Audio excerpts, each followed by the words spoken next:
প্রকৃতি বদলায়, আত্মা ও পরমাত্মা বদলায় না। তাহলে প্রকৃতির যে পরিবর্তনশীলতা, এই পরিবর্তনশীলতাকে আমরা প্রথম ধারণার মধ্যে আনব। তাহলে প্রকৃতি কিভাবে বদলাচ্ছে?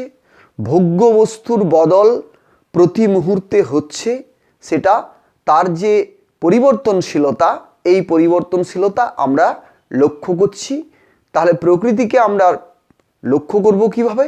প্রকৃতিকে আমরা ধারণার মধ্যে আনতে পারি বা গ্রহণ করতে পারি আমাদের ইন্দ্রিয়ের দ্বারা। তাহলে যা ইন্দ্রিয় গ্রাহ্য সেগুলোই হচ্ছে ভৌগিক পদার্থ বা ভৌতিক পদার্থ। তাহলে আমরা এই যে ভোগ্য বস্তুগুলোকে আমরা গ্রহণ করছি আমাদের ইন্দ্রিয়ের দ্বারা, তাহলে এই ইন্দ্রিয় কখনোই কিন্তু চৈতন্য বা সূক্ষ্মে এদের কোনো অস্তিত্ব নেই। তাহলে আমরা যেখানে সেখানে ভৌতিক পদার্থকে পৌঁছে দিতে পারি না, বা আমাদের এই ভৌতিক পদার্থ এই পঞ্চভূতেই থাকে এবং এগুলোকে গ্রহণ করার উপায় হচ্ছে আমাদের এই পাঁচটি ইন্দ্রিয়। এরপর কি আমাদের যে চৈতন্য বা চিৎশক্তি, তার অস্তিত্ব আমরা উপলব্ধি করতে পারি আমাদের সূক্ষ্ম শরীরে। তাহলে সূক্ষ্ম শরীর এবং কারণ শরীর, এই দুটো শরীর কখনোই বদলায় না। ভৌতিক শরীর বদলায়, প্রকৃতি বদলায়। তাহলে যা পরিবর্তনশীল সেটা প্রকৃতির ভাগ, এবং যেগুলো অপরিবর্তনীয়, যেগুলো আনচেঞ্জেবল, পূর্বাপর একই রকমই থাকে, সেইগুলো হচ্ছে সূক্ষ্ম শরীর এবং কারণ শরীর। তাহলে আমরা এই সূক্ষ্ম শরীর এবং কারণ শরীরকে আমরা প্রথম আমাদের ধারণার মধ্যে নিয়ে আসতে হবে। যদি আমরা এইগুলোর ধারণা করতে না পারি, এই বিভাজনটা ঠিক না বুঝতে পারি, তাহলে আমাদের কিন্তু আত্মবোধ বা পরমাত্মবোধ এগুলো আসবে না। তাহলে কে স্থায়ী, কোনটা পরিবর্তনশীল, সেইগুলো আমাদের ভালো করে জানতে হবে।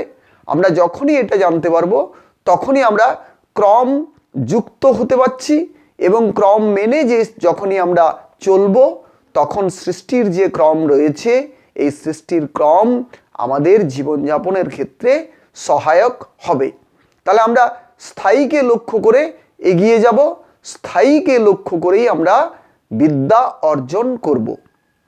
তাহলে আমরা নিজেকে লক্ষ্য করে বিদ্যা অর্জন করব, এবং নিজেকে কিভাবে নিয়ন্ত্রণে রাখবো, সংযত রাখবো, স্বাভাবিক রাখবো, সেই ব্যাপারে আমরা মনোযোগী হব। যখনই আমরা এটা ভাববো, তখনই আমাদের জীবনে নিয়ন্ত্রণ খুব সহজেই এসে যাবে। তাহলে নিয়ন্ত্রণ যখন আমরা আনতে চাইব, তখন আমরা নিয়ন্ত্রিত জীবনযাপন করব এবং ক্রমযুক্ত গতির আমরা দিকে মনোযোগী হব বা আকৃষ্ট হব।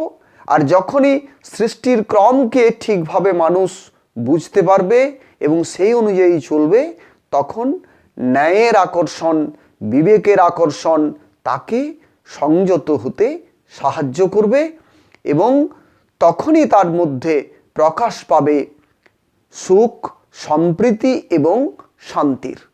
তাহলে সুখ, সম্প্রীতি, শান্তির প্রকাশ ঘটবে উপযুক্ত বিদ্যার দ্বারা, উপযুক্ত বোধের দ্বারা এবং উপযুক্ত কর্মের দ্বারা।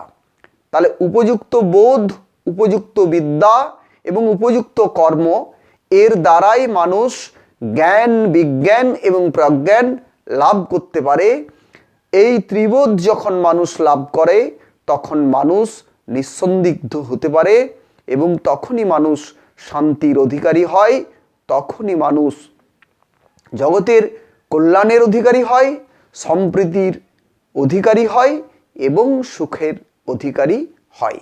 তাহলে আমাদেরকে এই পরিবর্তনশীল জগৎ সম্পর্কে প্রথমে বুঝতে হবে, তারপর আমরা উপলব্ধি করব আমাদের যে সূক্ষ্ম শরীর রয়েছে এবং কারণ শরীর রয়েছে, এই দুটো শরীরের যে বদল নেই এবং এগুলো সদা একই রকম রয়েছে, এই বোধ আমাদের ধারণায় আনতে হবে উপযুক্ত শিক্ষার দ্বারা।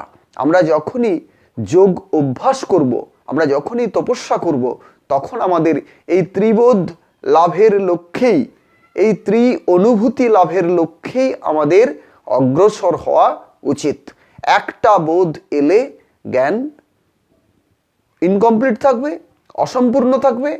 আরও যে বাকি দুটো বোধ রয়েছে, এই দুটো বোধ যতক্ষণ না পর্যন্ত আমরা ধারণার মধ্যে আনতে পারছি, ততক্ষণ পর্যন্ত আমাদের শিক্ষা অসম্পূর্ণ, শিক্ষা দোষযুক্ত।